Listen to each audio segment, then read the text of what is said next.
Dawson, it looked like you had a corner matched up on you and just kind of shook them at the post. Can you just kind of walk us through that route? Yeah, just another great play call by Dorse. Great job up front, giving Josh time to read it out. It was an out-breaking route, so we had Gabe, I think it was Gabe, like on a corner to kind of take all the attention away. And it left me one-on-one. I'm not sure if he was a corner or safety, but I knew it was man-to-man coverage, release inside to try to make him think I had an inside breaking route. Gave him a little something at the top and broke out, and Josh put on the money. Red zone conversions today. I mean, you guys looked perfect if you didn't kick that last one at the end. Josh mentioned you guys put some new stuff in.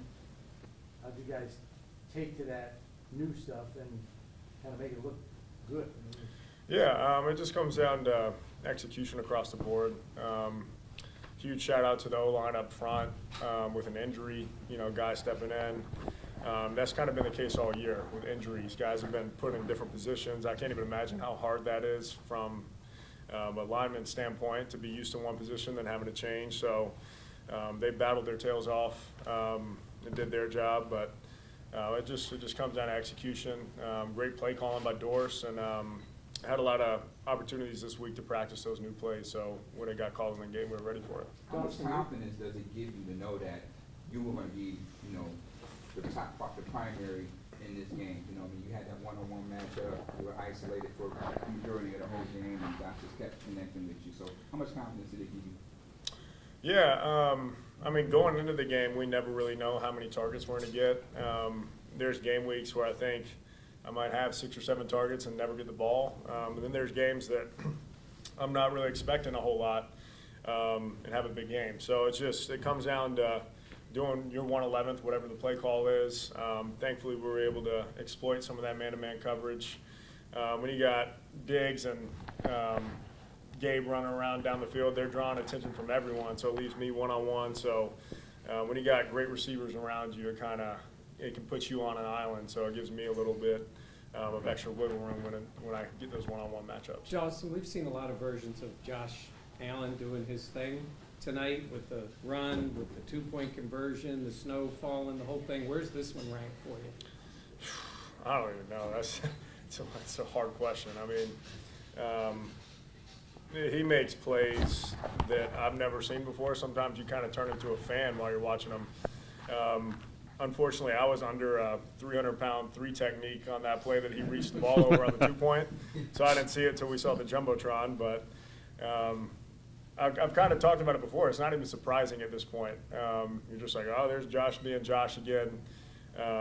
He's the best quarterback in the league, the best football player in the league. So anytime you got him on your team, you got a chance to win. Did you say anything to him about the risk he took at the end of the half there, stretching the play out when you had a field goal? That's one of those where it's like, when he's making plays like that, no one says anything. Yeah. Just tap him on the butt. Good job, Josh. Good job being yourself.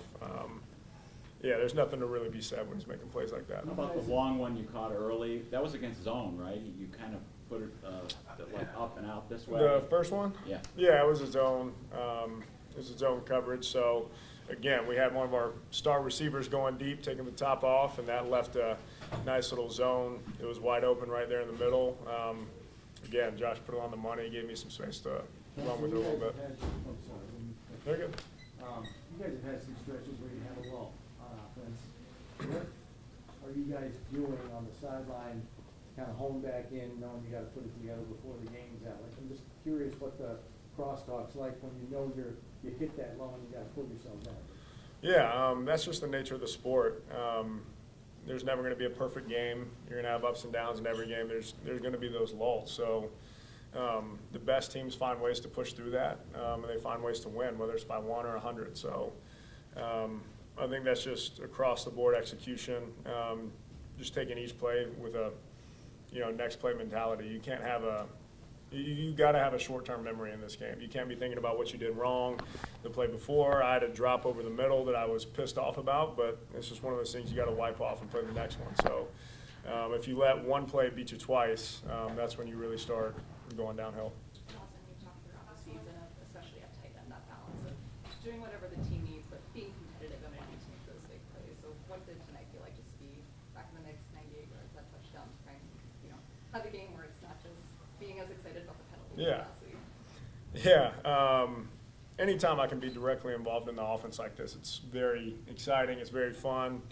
I've always had the mindset that the best tight ends in the league are going to be happy blocking and happy catching. So whether it's blocking 100 plays out there to get the team to win or catching 10 balls, going for 100 yards with touchdowns, just comes down to doing whatever's necessary to win. And big shout out to Q Morris on that big touchdown. We're super excited for him to get in the end zone as well. So I think it just, whatever the play call is, whatever the game plan is for the week, we got to go execute it. Thanks, Josh. Thanks.